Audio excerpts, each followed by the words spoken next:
Hello, I'm Sydney and welcome back to my Flock and Squawk. Today we are going to be taking a look at another vintage, it's not really a PSA, but like educational video. So we are going to be taking a look at a video called Eat for Health today.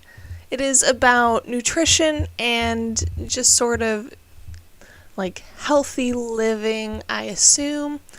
I did not vet the video, so I apologize if there are things that are cut out or skipped over. Some of these videos get very long-winded because they do show, like, not necessarily reenactments, example, like imagery and stuff. So we are going to take a look at Eat for Health. So come along with me.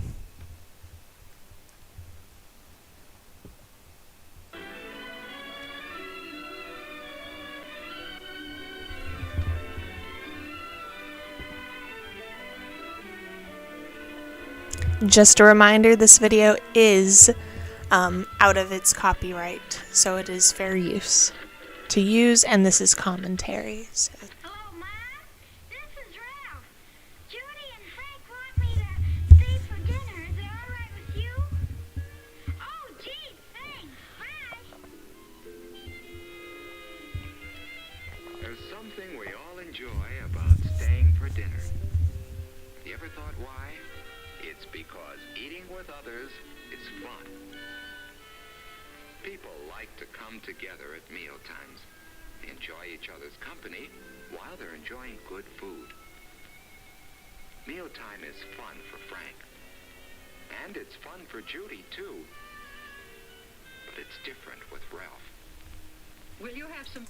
So I'm going to pause it right there, and I gotta say, staying for dinner is, or was as a child, really fun, especially since it meant you could kind of try and lead into, well, can I spend the night? But I would say that sort of eating to dinner together is becoming less and less of a, norm. Like, family dinners, of course, still happen, but I feel like they aren't, every night anymore for a lot of people.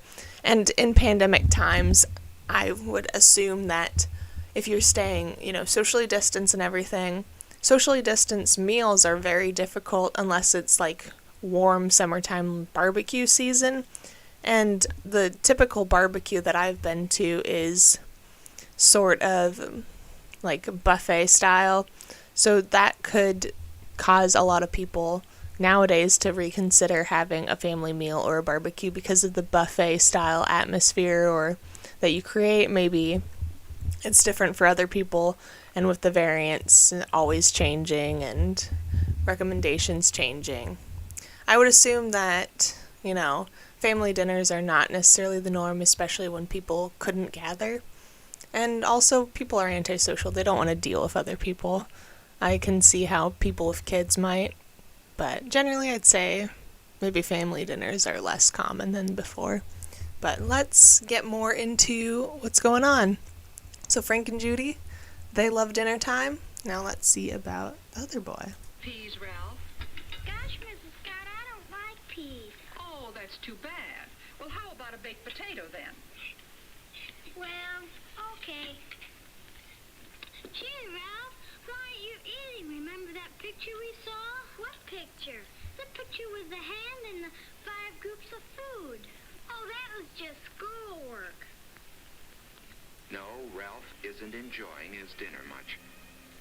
Maybe it's because of that candy bar he had just before dinner. Whatever it is. I gotta stop it right there because that is the saddest plate. It looks like just a dry piece of meat and then a sad baked potato.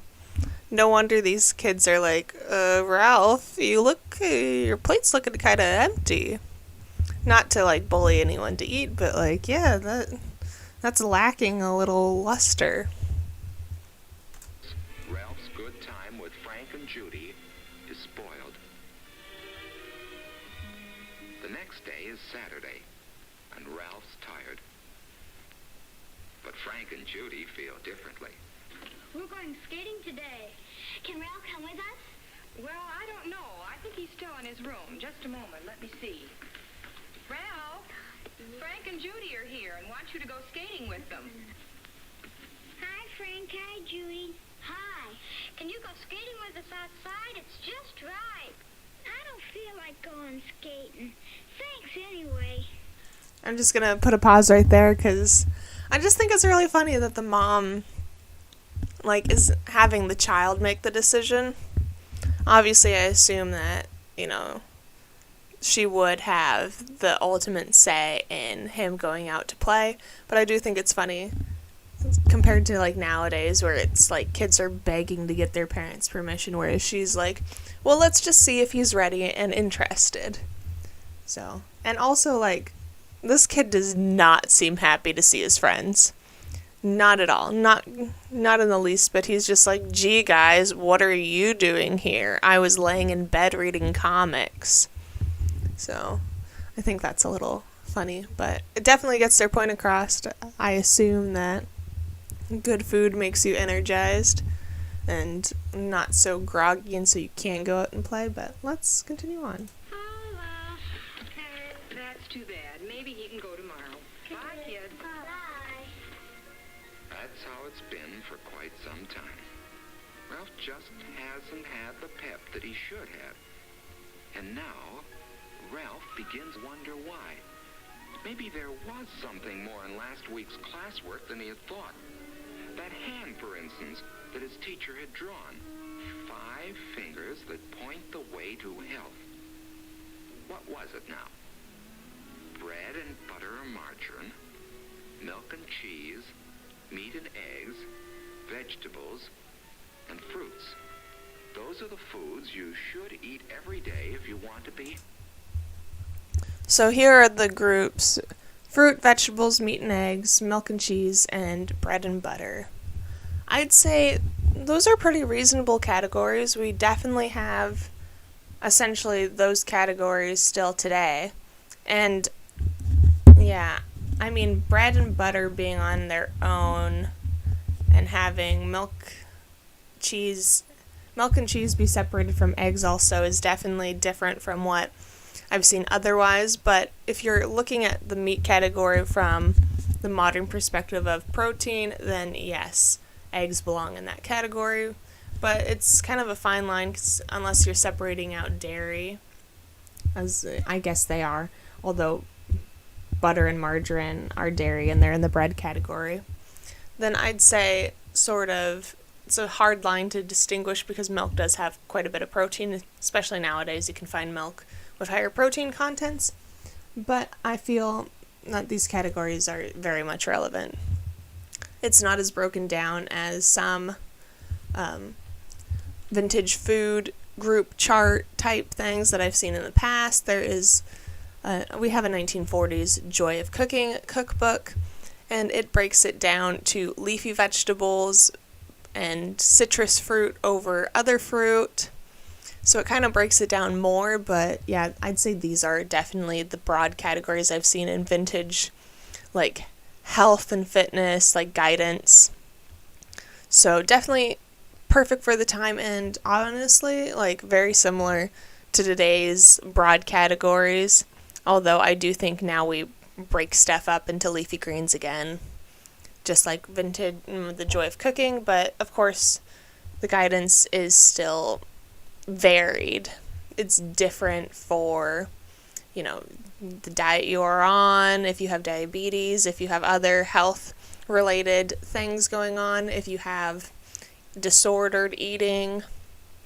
So obviously this is not tackling any of that, but I do think it's interesting that this is, you know, from the 50s and it is still very similar in category to what we have today. Of course, it doesn't have like oil or that sort of thing as a category, but it looks very modern, or it looks close to what we have modern.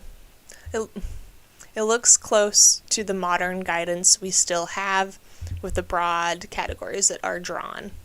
So let's see how else it looks modern, or maybe it veers off wildly. Healthy.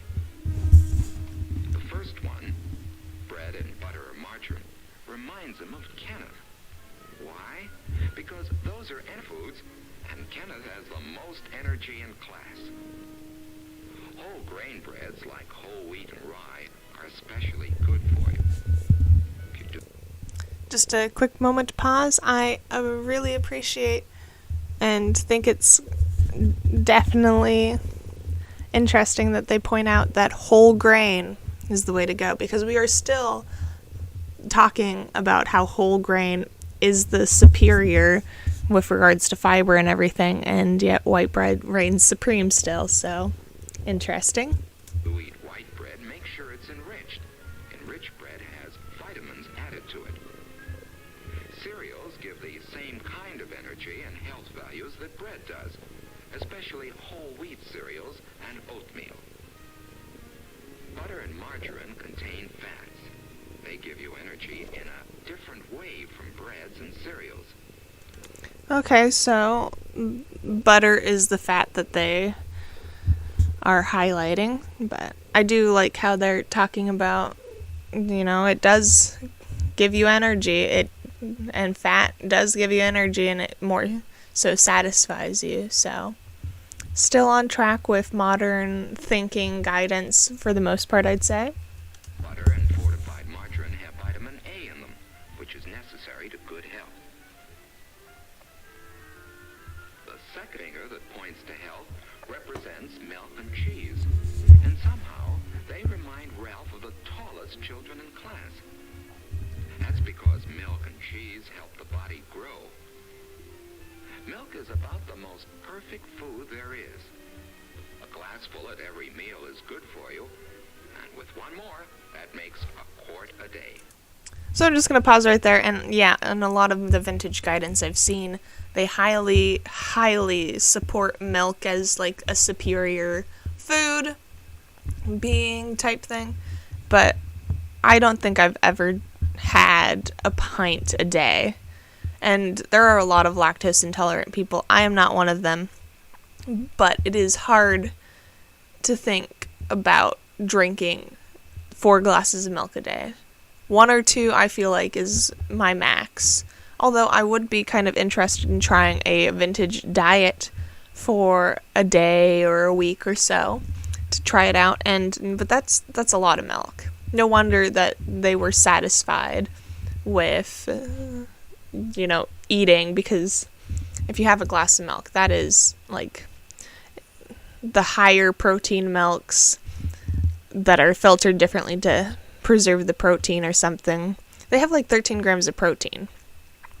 So that would be quite a bit of protein.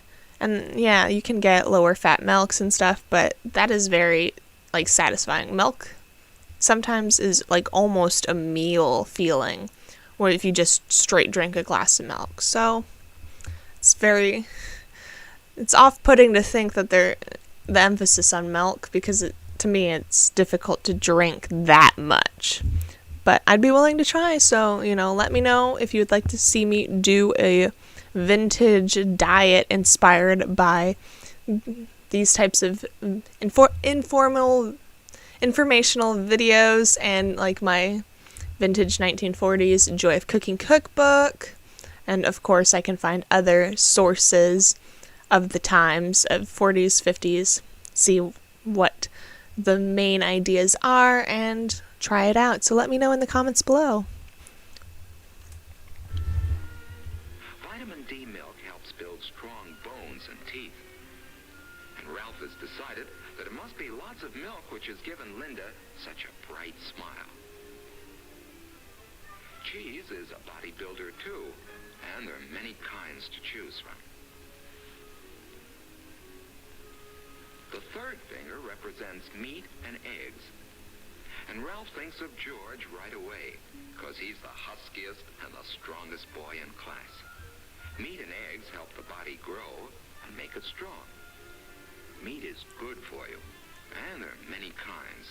There's beef, there's pork and ham, there's lamb, fish is good, and so is chicken and other poultry. An egg a day is good for you too. Boiled, fried, scrambled, poached, or any way. Meats and eggs are high in protein, which which helps build red blood and strong muscles. So I'm just going to pause real quick, and I just want to make another point of, I think it's interesting that they acknowledge that there's protein, but they don't acknowledge, like, how they showed cottage cheese, which has a really high amount of protein in it. It's like 13 grams of protein per half cup serving of the low-fat cottage cheese I keep in the fridge. And, you know, like I said, milk has quite a bit of protein. So, kind of interesting that they separate it out by the meat and egg in reference to protein, but they don't talk about how cottage cheese, especially during the war, World War II, cottage cheese didn't ship well. It doesn't make it because it spoils too quickly, but they were sending the meats and stuff to the troops, and so they had an emphasis on eating cottage cheese instead because it was so high protein. So it's interesting that a video made in the 50s, although I'm not sure if this is probably directed more at Americans, I would assume by the accents. So it's kind of interesting that, you know, like the U.S. shipped a lot of food overseas and had an emphasis also on eating cottage cheese over meats. So it's interesting that they don't acknowledge the protein now in this video that cottage cheese has, and instead are focusing more on it's from meat. So let's continue on. The fourth finger, pointing the way to health, represents vegetables. And here Ralph thinks of several children in his class, for there are many kinds of vegetables. Potatoes, for instance, are an energy food, and baked potatoes, eaten with their skins and butter or margarine, have lots of vitamins and minerals too. When it comes to green and yellow vegetables, Ralph thinks of Wendy, the prettiest girl in the class. And there are so many different kinds. Green vegetables like string... So I'm going to pause it again. I think it's funny that they're framing it of like, this is what Ralph thinks of all his classmates. And I think it's really funny looking at Wendy, the little girl in his class that's deemed the prettiest, because it almost looks like she's wearing lipstick and makeup. But in like how her lips end up looking on the black and white film. So I just think it's funny that he's like, all of these are compared to or in reference to kids in his class, sort of, so you, if you were a child, could compare the kids in your class. I just thought that was funny. But yeah, there's a lot of vegetables, and I don't think anyone would disagree that, you know, there's benefits to eating vegetables. So I'll just quiet up and finish. beans, asparagus, and broccoli. There are salad vegetables like lettuce, and many others like celery, radishes, and carrots. Carrots are good cooked too, and so is squash and other yellow vegetables like rutabaga. Cauliflower and cabbage are good too. Yes, there are hundreds of wonderful vegetables. The important thing is that all kinds of vegetables are good for you, whether they're raw or cooked. They're important for good health, for lots of energy and pep, for clear skin and bright eyes, for shining, gleaming hair, and above all, for that wonderful sense of feeling good. The last finger represents fruit, and there are two kinds. Some are especially rich in vitamin C and help ward off some of the diseases that keep you in bed. They help cuts and bruises heal faster too. Foods with lots of vitamin C in them include orange juice, grapefruit, strawberries, melons, and of course... I just like how they put a cherry in the middle of the orange, or it might be grapefruit. But yeah, this follows sort of what I have seen in previous cookbooks and whatnot, guidance. Citrus vegetables or citrus fruits are singled out because they are in a lot of the seemingly superior because of their vitamin C. Whole oranges. Certain vegetables like tomatoes and raw cabbage And tomatoes rich too. in vitamin C. Those sorts of. You should have a vitamin C food every day, provided it isn't stored in the body very long. Finally, there's the fruits we eat for dessert. Wonderful fruits like apples, bananas, peaches, pears, plums, grapes, and many others. Nuts make a good dessert, too. They're rich in energy, proteins, vitamins, and minerals. And now, as Ralph thinks about it, he realizes that each of the children he admires depend on all the foods and not on just one food. So he admires only people who eat a variety of foods, it seems. I think that's funny.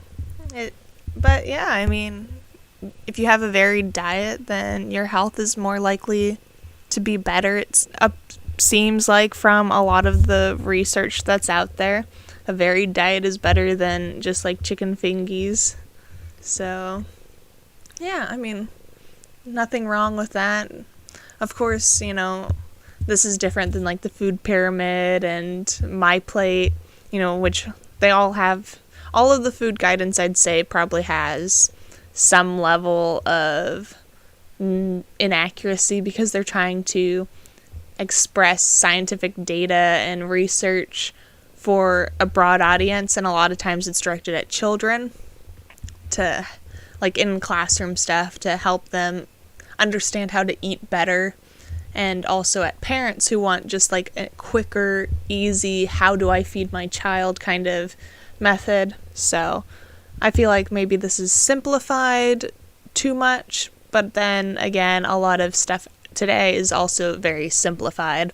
Like if you look at My Plate, it's very simple. It's just the colored pieces on a plate of sort of a rough visual on how much of your plate should be what.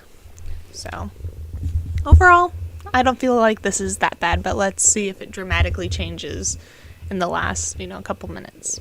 Gorgeous drawl. Wendy is pretty. Linda has a bright smile. And Kenneth has lots of pep. Not because of any one food that they eat, but because they eat some of all kinds of food. For it takes 5 fingers to point the way to healthful eating habits. And Ralph goes over them in his mind. Every day, eat bread and butter, milk and cheese, meat and eggs, vegetables, fruits, and a vitamin C food. Thinking about all this food has made him hungry. He has a candy bar around as usual. But now, Ralph has a better idea of why he shouldn't let candy and sweets substitute for other foods. Sweets don't have the proteins, the vitamins, or the minerals, the bodybuilding qualities of other foods. So for the next few months, Ralph really worked at learning to eat all kinds of foods. Ralph, would you like some tea? I don't want, okay. Well, what happened to you? He'd sample everything that was served to him. And even if it didn't happen to be a food that he preferred, he'd eat some of it anyway.